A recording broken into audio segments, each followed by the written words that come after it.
Welcome back to Family Matters in 2025. I'm very much looking forward to this year to bring you an array of interviews and guests. Some will be familiar faces, some will certainly be new. But what will be consistent is a range of good perspectives, good values, and good discussion. So I'm very much looking forward to the year ahead and for all of you tuning in. My first guest is Dr. David Cumin. He is one of the co-directors of the Israel Institute of New Zealand. As you know, it's a very contemporary topic with all that's happening in the Levant at the moment. So obviously we're going to talk about what is happening there. But we also go wider, talking about free speech. We talk about how mainstream media treats different groups, different people differently and very much inconsistently. And we look forward to discussing some wider issues happening here in New Zealand. So I hope you enjoy this first interview of 2025. And as I say, many more guests, many more perspectives to come here on Family Matters.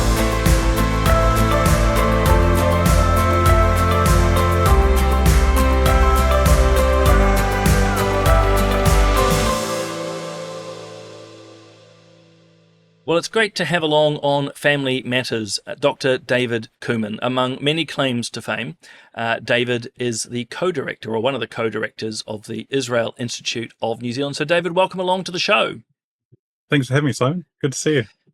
Look, Family Matters deals with all sorts of topics, from the philosophical to the ethical, but we're also touching on a lot of the contemporary issues which are happening today. And we know there's lots of talk, David, around obviously Israel, Gaza, everything that's happening there, the ceasefire. And so I just thought it would be great if we could, as we are doing, to sit down and have a bit of a chat around what is happening, particularly around the ceasefire and particularly your perspectives on that. And then there's a whole lot of other things. We know John Minto, dare I mention his name, has been suggesting people start, basically, my term here, hunting people who are Jewish or Israeli in New Zealand to tell them off, amongst other things. But if we could start again with the ceasefire, it's been well trumpeted, meant to be something quite amazing by some commentators. I'm somewhat skeptical, but your take on the ceasefire and what's happening at the moment? I think anyone who's looking at this reasonably has very mixed emotions. I mean, there's hostages that are being returned to Israel, which is cause for celebration, of course. And the images of the young woman in particular recently released that have embraced their family, onions have been cut all over the place, as it were. And so remarkable. Unfortunately, it comes at a very heavy price. And that price is hundreds of terrorists that have been convicted in Israeli courts for brutal murders. And those with the memory back to 2011 will realize that one of the masterminds of October 7th was released in a similar deal. And so these are not just terrorists that are being released. These are terrorists that are being released into communities where they are celebrated as martyrs and where they are empowered to carry out more terror attacks.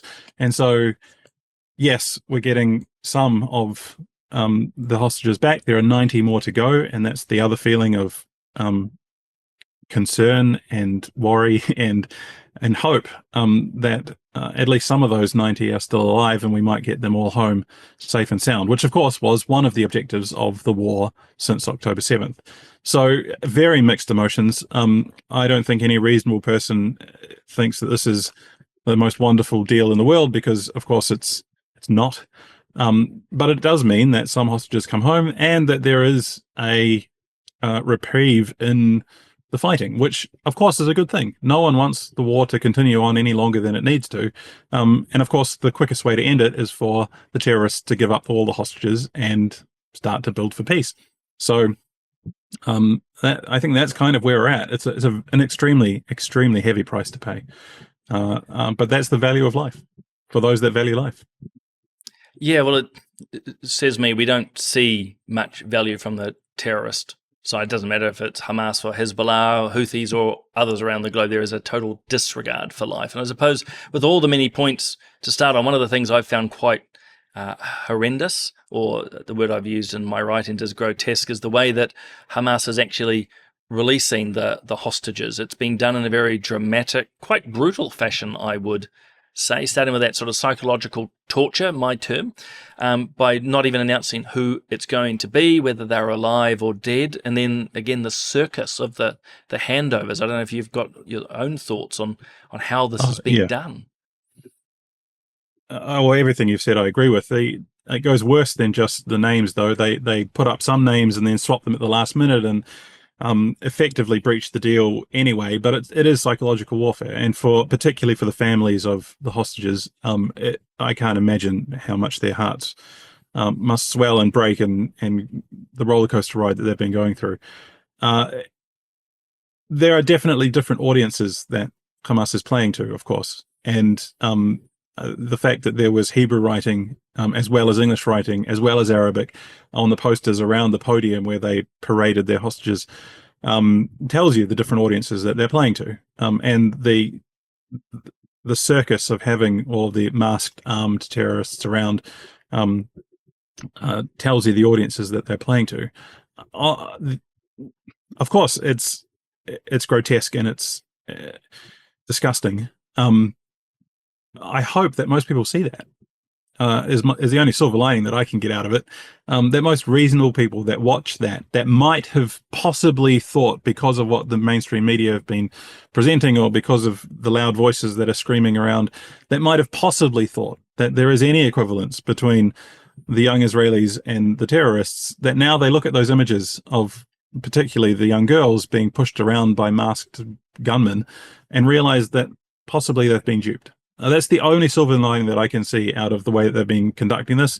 Of course, that we shouldn't forget that the other audience they're talking to is their support base, and whether that be the wannabe Hamas members in Gaza or the West Bank, or whether that be people in the West who have a leaning towards embracing the revolution and the resistance and the Iranian regime. They see this as a major win because hundreds of terrorists have been released, and they see their freedom fighters as they see them parading around. But I think most reasonable people that look at that will understand these are not freedom fighters. This is not something to be celebrated or glorified. And actually, these are brutal terrorists that may have been duping us. Again, it's only my observations, but I think there has been a lot of duping going on, if that's even a correct verb. There's been lots of talk around terms like genocide, that there's been starvation and so forth. And it is war. Terrible things do happen. We're not trying to sugarcoat that. But it's hard to reconcile those rather bold claims by sort of the pro-Hamas or pro-Iranian sides, and then the images we are seeing at the moment as the hostages are being released, victories being declared. It's all a little incongruous, to put it diplomatically. Yeah, I mean, before October 7th, it was an open-air prison, and now they're victorious once most of the beautiful homes and swimming pools have been reduced to rubble. None of it makes any sense, of course, because it's all propaganda from their side. So I agree with you entirely. And we now have some people, and I think you mentioned Donna Miles in your Substack, who are saying that the hostages weren't abused.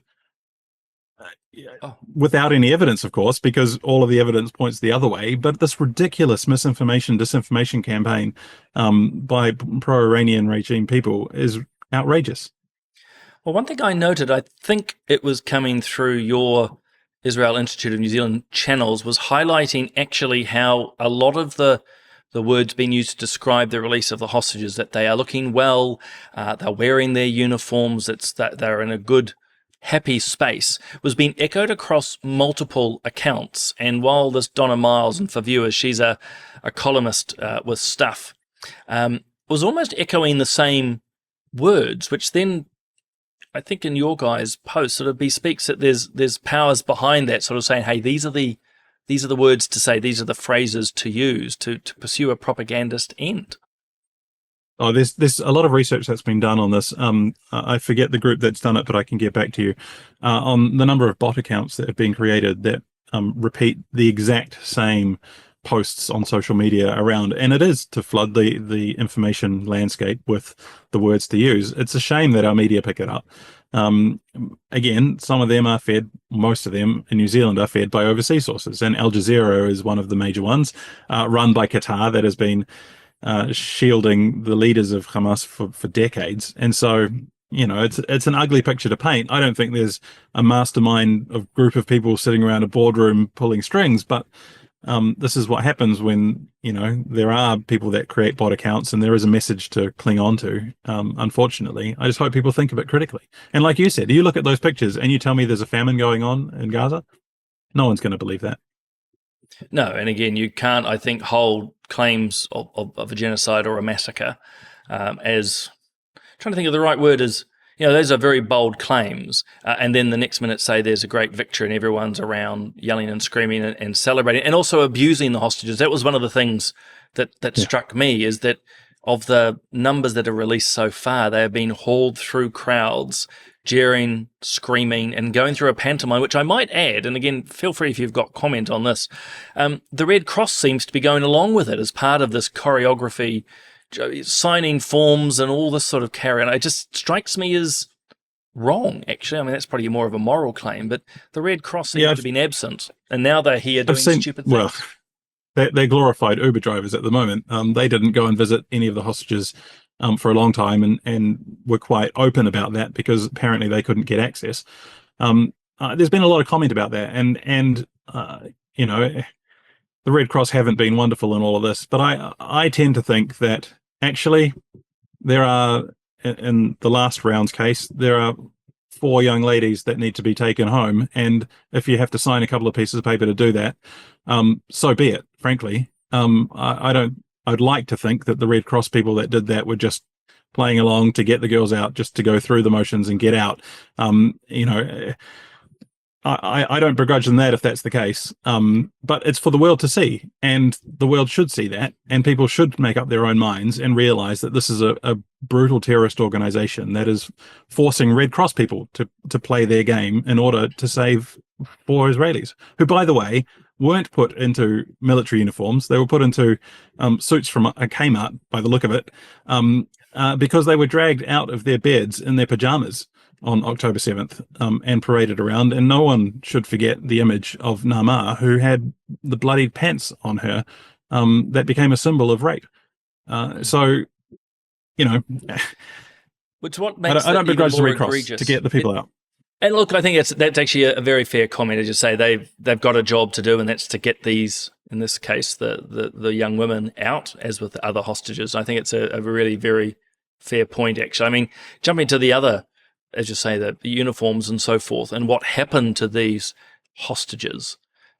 What has struck me with the likes of the Stuff columnist and others is just the absolute denial of what did happen. I mean, it's verifiable. It's been filmed by Hamas and shared, as said, the brutal violence, and yet they're, denying it. And these were the same people a few years ago, David, who were talking about, believe all women and so forth. And yet somehow when it comes to Israeli or Jewish women, it doesn't seem to count. This is what I find so discordant. I don't know how they reconcile their two positions. Oh, because their politics comes before their principles. They're not saying believe a woman and rape is bad because they truly believe that. They only believe that because it serves their particular political purpose. And as soon as it's rape of one of their political opponents, then we can downplay it as much as we want.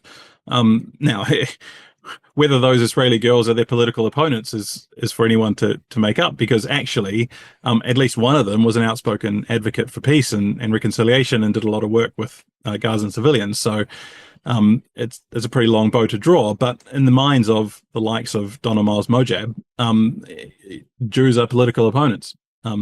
It's disgusting. Well, she's echoing actually wider calls. You get it out of the Qataris, the Iranians, and others who are continuing to call for the destruction of Israel after this 470 plus days of 478. Terrible violence. That there are still people like the Iranians, the Qataris, and others calling for a continued violence, for the destruction of Israel. And you're going, have you guys learnt nothing? Yeah, well, that's kind of par for the course, I think, in a lot of those circles. But what really gets me is our politicians talking about the need now for a two-state solution. And without really saying, let's get rid of Hamas properly, let's build up properly. There's been no discussion of that nature. It's all about the political solution that needs to magically somehow come about. Meanwhile, we continue to fund UNRWA, for example. That teaches the children that the whole land between the river and the sea is for them, and to murder Jews is one of the highest callings that you can have. So it's disgusting. It's talking out of both sides of your mouth, and these are our politicians. These aren't, politicians in countries where the majority of their base would like to see the end of the Jewish state.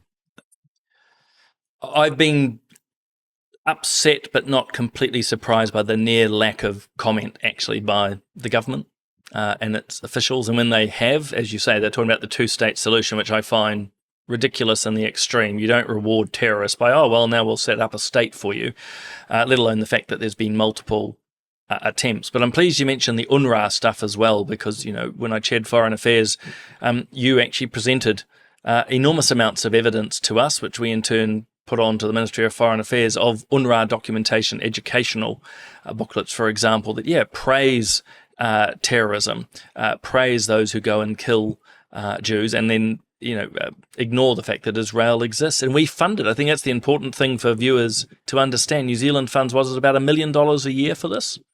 $1 million a year, at least. So I don't know if you heard a reaction, and granted it's American politics, but the Americans have pulled all their funding from UNRWA for, I'd say, good reason. Are there other jurisdictions that have done the same and New Zealand should follow? Well, Sweden and Switzerland are at least talking about it, and those are not, super hawkish governments that people usually think about. New Zealand. I was very pleased this morning, actually. Minister Peters said that the funding to UNRWA was under review and it would happen by June, and he's aware of part of the problems. Of course, we at the Israel Institute have raised this for many years. The evidence goes back decades, not only of the hate taught in schools that you mentioned. UNRWA's hired Hamas terrorists. They've worked closely with them. And there have been teachers and staff that have incited violence on social media. And their facilities have been used by terror organizations. This is all going back decades, even when Helen Clark was chair of UNDP, so under her watch as well. And we've raised this for a very long time. And a little while ago, we started naming MFAT staff that have been involved in recommending the funding. And rather than want to have the conversation about it or provide any reason or rationale or evidence for their actions, they reported us to the police and NetSafe and the Privacy Commissioner. And so they're trying to shut us up. That's just, sorry, I'm not so much as astounded as it just is symbolic of a lot of problems in society today, that when actually conversations are being had, or in this case, you're challenging the government or its officials of the day, they don't engage, they don't answer, they try to censor you effectively. I mean, that in itself is appalling. I'm guessing too they'll probably use a safety argument. Oh, well, people feel unsafe because you're challenging them. Would I be right in that? Yeah, so NetSafe called me up and we had a long chat, and they had some complaints from MFAT staff. One of the complaints was that the staff member had suffered emotional harm for the last 4 years, ongoing harm for 4 years, because we published Official Information Act documents that named her.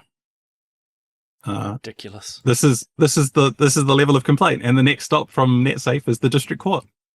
And a number of their senior officials have also laid complaints that they have suffered serious emotional harm because they've been named. Regardless of the fact that they're named in Official Information Act materials and they're named on the MFAT website, and some of them are named in media releases being praised. So they're very happy to take the praise, of course, but when it comes to criticism of their actions or inactions or decisions, there's no reason, there's no debate, there's no discussion. It's NetSafe, police, and the Privacy Commissioner. We won't go down this rabbit hole. I hope not all of our foreign policy decisions are made with such emotion and lack of reason.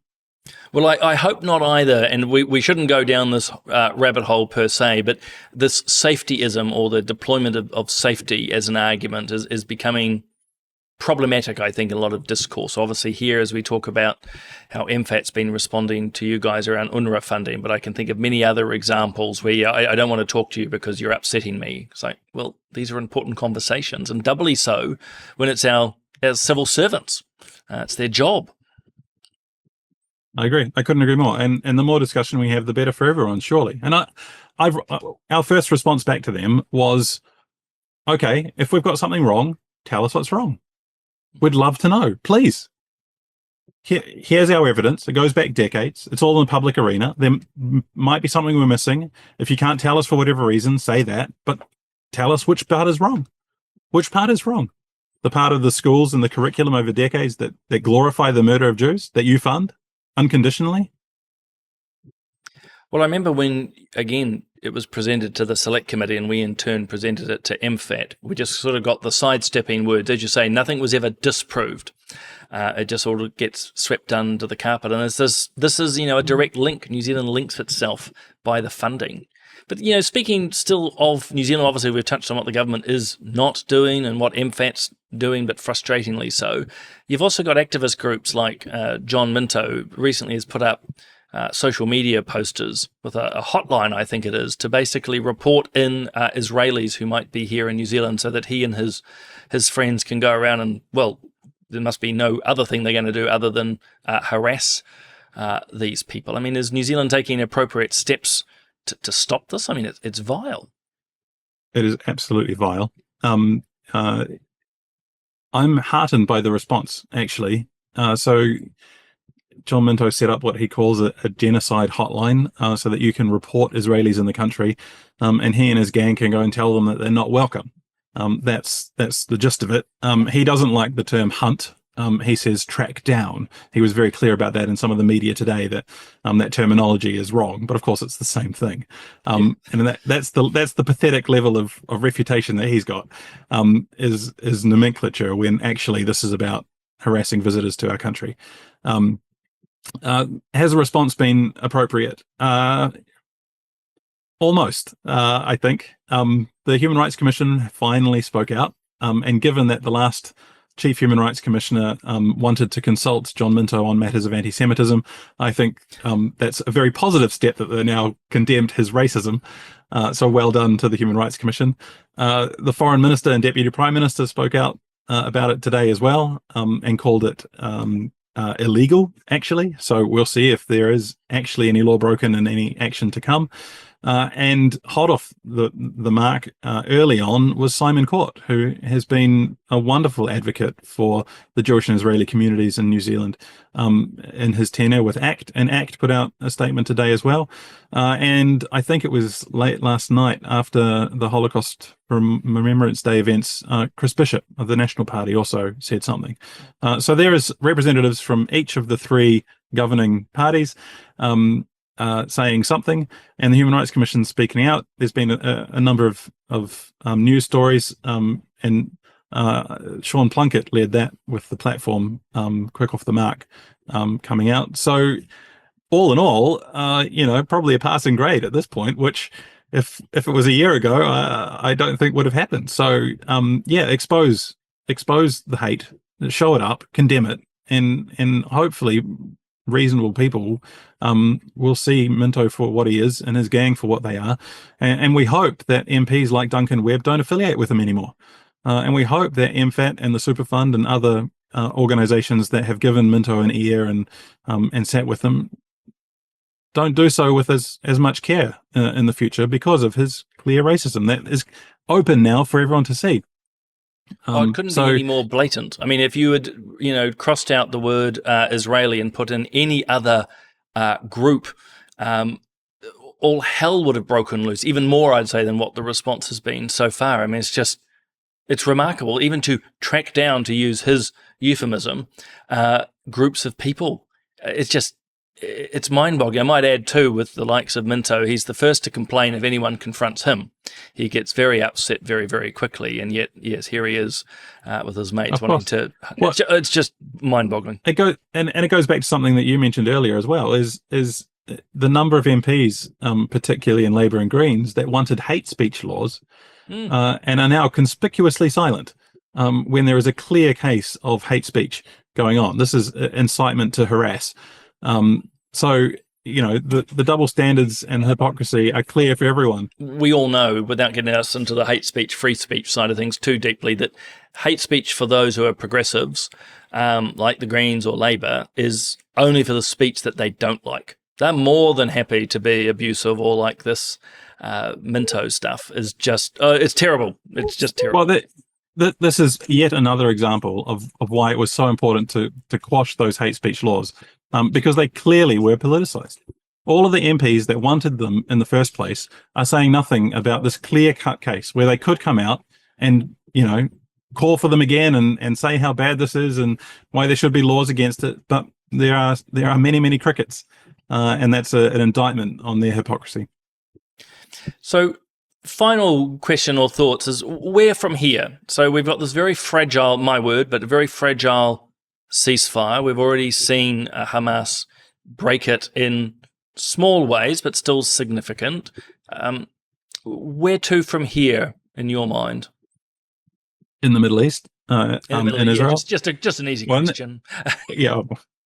I don't like crystal ball gazing, but in the short term, what would be nice would be all of the hostages home, the eradication of Hamas, and a start to rebuilding Gaza with hopefully a more peaceful outlook. I mean, that's all, nice to say and nice to dream about, but hopefully that's what the world gets behind.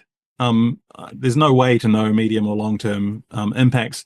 Unfortunately, the reality is that's less likely to happen because our government and other world governments still support UNRWA and the horrible textbooks, still start talking about the two-state solution as soon as there's, not even the hostages have come home. And so the priorities are all wrong. And until that's fixed, I don't see that hopeful future as clearly as I would like to. Who knows what next? It's all up to Hamas, really. Unfortunately, they hold the keys. They've got the hostages, they've got the weapons, and if they don't give them up, then with Trump in office, there might be hell to pay. There might actually be hell to pay, and that's not going to be nice for anyone. Although it might bring about that more peaceful, positive future a bit quicker. Well, that's probably a good place to end it as well. Look, David, thank you for taking all that time to talk us. It's as you know it better than I do, a deeply complex, long-running issue. I don't just mean the recent conflict. So there's so many avenues we can explore, but on some of the more contemporary elements happening, both obviously in Israel, Gaza, the ceasefire we've touched on, but also what's been happening here in New Zealand. Look, thank you for taking the time to come on and talk with us. Anytime, Simon. Thanks for having me.